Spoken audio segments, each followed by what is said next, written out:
Hi, Nigel here with the Drive Wire, and I have the 2021 ID.4 from Volkswagen. Now this happens to be a first edition. As you can see here, it has first badges all over it, but there will be a Pro S coming along. So what exactly is this? Well, it's the second mass-produced electric vehicle from Volkswagen. The ID.3, which is unfortunately not sold here, is smaller, but this is more a US-sized vehicle. Crossover. Volkswagen has designed it for the people. So it's a car for the millions, not for millionaires, which is nice. This one, loaded, is $45,000. Not bad. It's still $10,000 cheaper than an equivalent Model Y. Downside is it isn't as fast, but we'll get into that soon. The Pro S starts at $39,000, and for me that is a really good price for what you get in this vehicle. So what's it all about? This is a brand new MEB platform, so it is an EV from the ground up, designed to be an EV, not an internal combustion engine vehicle that's had the engine thrown out and motors, and it just all goes wrong, and the packaging is pretty bad. This one is rear wheel drive. The motors are underneath the body, as are the batteries. It's a 75 kilowatt battery, which is exactly the same as you get in a Model Y. Claimed range is 250 to 260 miles. I feel you could get more out of this just because it doesn't have as much power. I'll go into the power piece in a second. What do I like about it? I think it looks fantastic. It doesn't look like a weird, funky looking EV, spaceship looking thing, which a lot of manufacturers feel that they should make their vehicles look like. It just looks like a cool looking SUV. Comes with these really tasty 20-inch wheels. So from the front, again, it does not look particularly EV-ish or weird. They've gone for this, we want to be as normal as possible. Sporting the newly designed VW badge, and it's got stuff on it that maybe looks sort of like it might be for a radiator, and sort of fakishness here, which I sort of don't mind in this car because they couldn't really do much anyway. It's got these really cool looking LED beams and this sort of treatment along here with these reflectors on the front. It does look pretty good. Volkswagen puts this little hashtag ID.4 on the front for marketing purposes, but all in all, I think it looks spectacularly good. Just a quick look at this back view. I like this a lot. I think it gives you a sort of, I think it gives it a little bit of a sort of F-Pace, maybe a Land Rover Velar look. It's swooping down here, and then this addition of this sort of black piece and a little bit of a spoiler.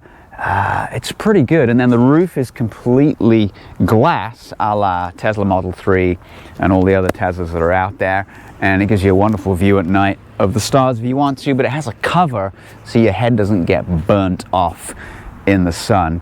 No, but it's equally good looking at the back too. It's got this sort of slightly darkened out light cluster, these reflectors that follow all the way across here, something that Dodge does. I think this is a better treatment. It's not as heavy as Dodge's version. I can't complain about this car at all. So again, moving on from conventionalness, it's again like a regular car. Just like a regular car, it doesn't have a spare wheel. It does have a 110 volt charger, which is going to take you about 20 hours to charge the car, so get your home charger now. But this is a little bit of storage space. Underneath there is nothing, no spare wheel. And then this gives you somewhere in the region of about 25 cubic feet. You can take the parcel shelf off if you need to. You can throw the seats down and give you more space if necessary. It's a normal car.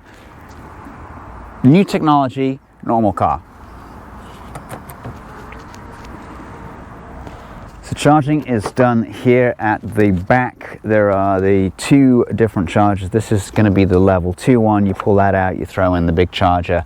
150 kilowatts is the max right now for VW. It'll give you about 100 miles in about 15 to 20 minutes. A lot of them are located in Walmarts, Targets, etc. So not too bad. All right, so they've even thought about rear seat passengers. These seats are really nice. They feel good, they're comfortable. You get an armrest with a couple of cup holders on it. They're not like in the way, so your arm can get in there. And then you get vents in the rear and 2 USB high-speed Cs for your laptop, phone, etc., whatever you need to power. Headroom is pretty good because of the glass roof, which is sort of set in, so it works. It does work, and I would be quite happy being a backseat passenger for a decent amount of time in the back. Also, legroom is quite healthy too. This seat's quite a long way back. Yeah, definitely liking this car so far. So what kind of power does it have? Well, first of all, I'm not sure why I opened the hood, because I already told you that the motors and the batteries are all under the car. So I was curious myself as to what might be under here, and there's some fluids. It looks like there's some sort of condenser compressor system for the AC system, a 12-volt battery, and whatever this thing is. I have absolutely no idea. I should have probably found out, but I only opened this up because this is a conventional vehicle for people that have never had an EV, so we need to make them feel comfortable about an EV. So it has some stuff under here. It's a shame really, because it really could have used a frunk a la Tesla and some other cars, but it doesn't. But what does it have for power? In the back is a 201 horsepower motor. It has about 230 foot-pounds of torque, and this gets this car along quite nicely, and you know, on a par with the rest of the competition, except for the Model Y. The Y is going to be significantly faster, but we're aiming at 2 different markets here. I don't think everybody needs to be a drag racer. Some people just want to tootle along, and this car does that really, really well. Now there is good news, because there's a 302 horsepower version coming along with all-wheel drive. So rear-wheel drive on this one, and a 4-wheel drive performance version coming. I actually can't wait to drive that one, because this one has been so good. So here on the front, a very nice place to be. Typically with VWs, I found their seats to be a little bit hard. These are soft, they're supple, they're supportive. On this particular first edition model, they also have massage seats. Not the best ones, but they work. Memory seats in both passenger and driver. One of the things that I do like about this is the steering wheel. It certainly feels nice in your hand.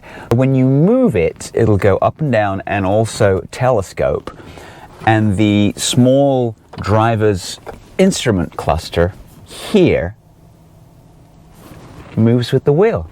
So you never get blocked by the wheels. You can have it as low as you want or as high as you want, and you still see the driver's gauge cluster in front of you. The only downside is it is quite small, and it's hard to see the controls here for engaging drive. Here's that driver's little gauge cluster I just mentioned, and foot on the brake. I'm in park right now, and then you simply, using this little controller here, will twist up to go into D, and then again for B. Now B is regen. It gives you a moderate amount of regen, not as much as say a Tesla or a Bolt, but it's certainly sufficient. I would recommend driving in D for the most part. Obviously regen brakes work really well. This one has a range, as I said, of 250 miles, but it feels like it will go further, and I think that's because it doesn't have as much power as, say, a Tesla, even though this and the Model 3 have a similar 75 kilowatt battery. This one just feels like it might go further than the 250, 260 claimed range that it has, and it regens well, whether under brakes or in B mode. And then simply turn it the other way and it takes you into reverse and then back into D or B. So it's pretty easy. It's a little odd at first to get used to. Once it's in reverse, it does make a weird sort of wow, wow, wow noise, as it has to, legally mandated, so you don't kill any animals or pets or people while you're backing up. So onto the main infotainment screen, which is where you pretty much control everything. There are some physical buttons that you can use. These are down here. This is the parking menu. This is the climate control called Klima. Maybe they couldn't fit the T and the E on the end. Obviously the hazards. And then assist systems control everything related to the vehicle. Adaptive cruise control, lane keep, lane change, dynamic road sign display, front autonomous emergency braking. I like to turn this off unless I'm going to use the cruise control. Unfortunately, it comes on every time you get in the vehicle. One slight thing that I don't like, it's super easy to use. Apple CarPlay sets up immediately. This car's got navigation, and then you can change anything in here related to the car, and then it's a simple swipe. Brakes. Now this is a sort of contentious piece. This car, as I said, was designed for the masses and to be as normal as possible. And some electric cars, including the Tesla that I own, when you take your foot off the brake, the car has a hold where it doesn't creep forward. VW wanted this to be as like an ICE car as it could be. So in the US market, there is no anti-roll function. It's grayed out. It's somewhat annoying. I'd prefer to have it, but it doesn't have it. Now, this would be a simple software update later on in the line, so if we complain about it enough, they might add it. I think the choice is always good. You can scroll through more of this. You can control the windows, drop all the windows in one, control the central locking, doors, etc. It's a good looking car. Wipers in their service position. You can change the interior, you can change interior lighting. This will open up the roof. What I do like about the roof is it has a cover on it, so it's glass, lets all the sun in, and then there's a cover, so a motor just slowly pulls it all the way back so you can see the stars, and then puts it all the way back, and so you don't get your head burnt off in the sun. This also controls charging. Now typically they recommend 80%. This is a press car, so I've been charging it to 100, but don't tell anyone. And then you have this little home button, which is very iPhone-like, so you go back to home all the time. Equalizer for sound if you need any help. It's easy to pair your phone to this, or just simply use Apple CarPlay. So down here, you've sort of got those touch sort of controls here, and you just slide. I put a little noise on mine so I can hear it, but yeah. You can change the temperature, change the volume here to swipe along. It's really nicely done. Front here, you get two very generous sized cup holders. Unfortunately, they're surrounded by piano black, which I do not like at all. So I would prefer more a sort of a plastic or a rubberized matte finish here. I haven't seen a Pro S. This is a first edition, so I don't know if they put this blingy piano black stuff on here for this edition, but I don't like it, and yeah, it just seems sort of tacked on. The rest of the car, however, is of fantastic quality. Even the plastics that are lower down feel good. This has sort of like a floating feel. There's no storage underneath, which could be a bit of a miss, but there is some storage in the center. So right here in the center, there's this really nicely made sort of rubberized mat that you could put stuff on, and then it just simply slides back. Anyone out there has a Model S, then this just looks exactly like a Model S. In here you can move these out and create more storage if you need to, or have a massive cup holder. And then up front here you've got your wireless charger. I like this one. I like the way you can just sort of slide your phone in. You got your two USB right here. So the only thing we need to do now is take it for a drive. So let's select D. There is no parking brake, nothing to prevent you from going into the wilderness. So I have 165 miles on this right now, so I'm not anxious yet. I think we'll be good. So the first thing you notice about the ID.4 is very quiet. I wish my Model 3 was this quiet, particularly at higher speeds. There's not too much wind noise. These mirrors are massive, and I'm surprised that they don't produce any more wind noise, but they don't. Steering wheel feels, it's a little big. It's fine for this car, it's a little big. I'm also impressed with how well it rides, considering it has 20-inch rims on it. It does run these Bridgestone, I'm sure they're sort of eco tires.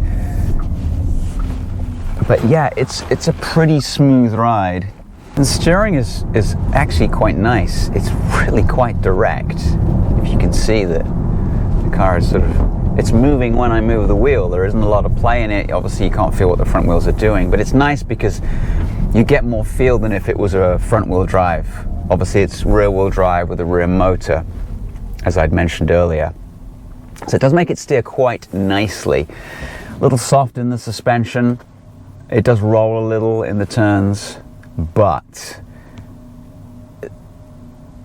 I think VW were going for mass market appeal, easy to drive, and not some hot rod, and make it the fastest car ever, which is sort of the way that Tesla has gone. Now, do I want more horsepower? Absolutely. This has 201 horsepower, around 230 foot-pounds, and that's good. It gets itself along nicely, and all electric cars feel faster than they actually are. Currently in sport mode, but if you press the mode button, you get an eco mode. I drove it in eco mode a little bit, and it felt a little bit strange, so I turned it off.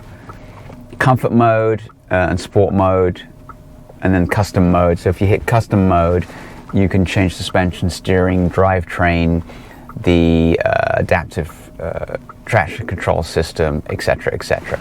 I just keep it in sport, and it drives perfectly nicely, and it hasn't seemed to have affected my range in any way. So yeah, going back to my issue with the creep, you can hear it, and it sort of strains against the brakes, and it's starting to bug me. I think if I owned one, I would have to know that Volkswagen were going to add that as a feature a little bit down the line. It'll do 0 to 60 in around 7.5 seconds. I haven't actually tested it, but it feels like that, and it has quite a lot of, it's pretty brisk from 0 to 30, and you feel it tails off a little bit, and then when you get up to higher speeds, it's definitely got enough power to pass people on a 2-lane road, and it's definitely got enough power to zip around traffic, but it does weigh a bit, and so I personally would wait for the 302 horsepower car. That's another 100 horsepower. I think that car will be great, because I think this car right now is really, really good. So I didn't turn the lane departure warning off, and unless you use your turn signals, it's quite aggressive in wrenching the wheel back into the lane. And it's not helpful, because certainly on a road like this around town, it did it again there are lines, and you've got bike lanes, and you've got just a white line for no reason to separate, between you and the curb, and then there's 2 more white lines here to separate the turn lane. So it's steering for me when I don't want it to. I mean, these are small complaints. Every car has lane departure. It's just, I wish they would all put a button on the end of the turn signal where you can turn it off really easily.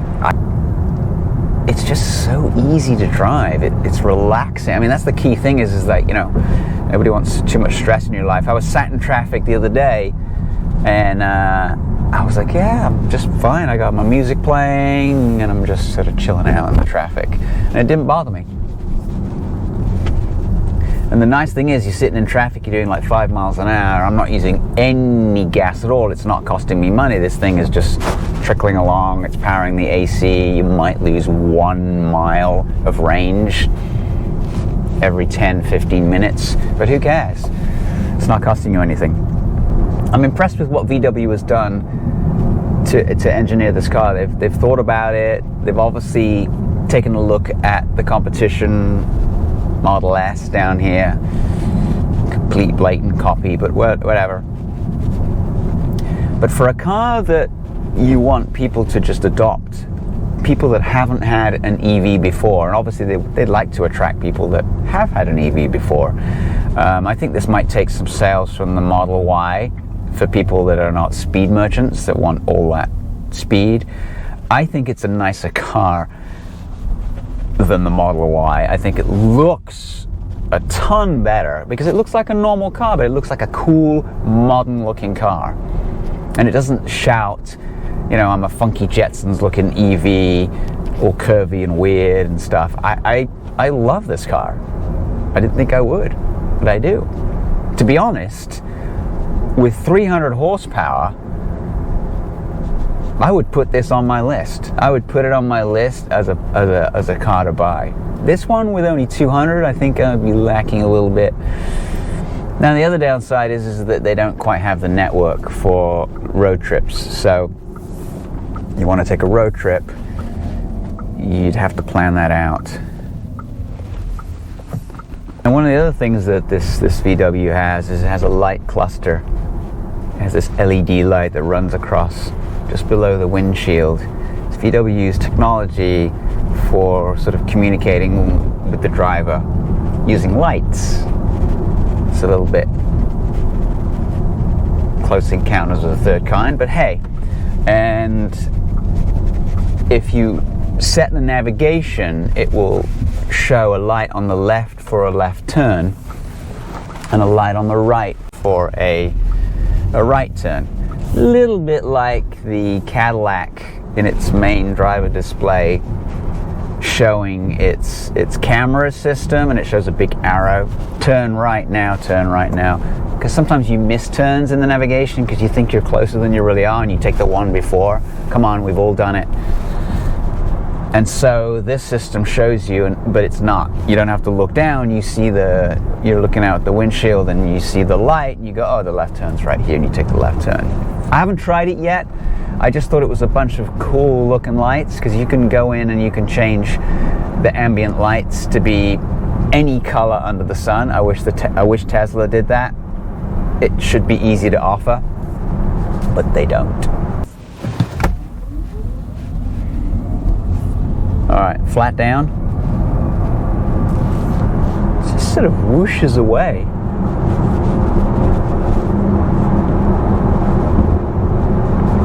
It's definitely got adequate performance for 90% of the people out there that are looking to buy an SUV. There are a few cars that I'm very sad to give up after a week of testing, and this will be one of them. It's really good.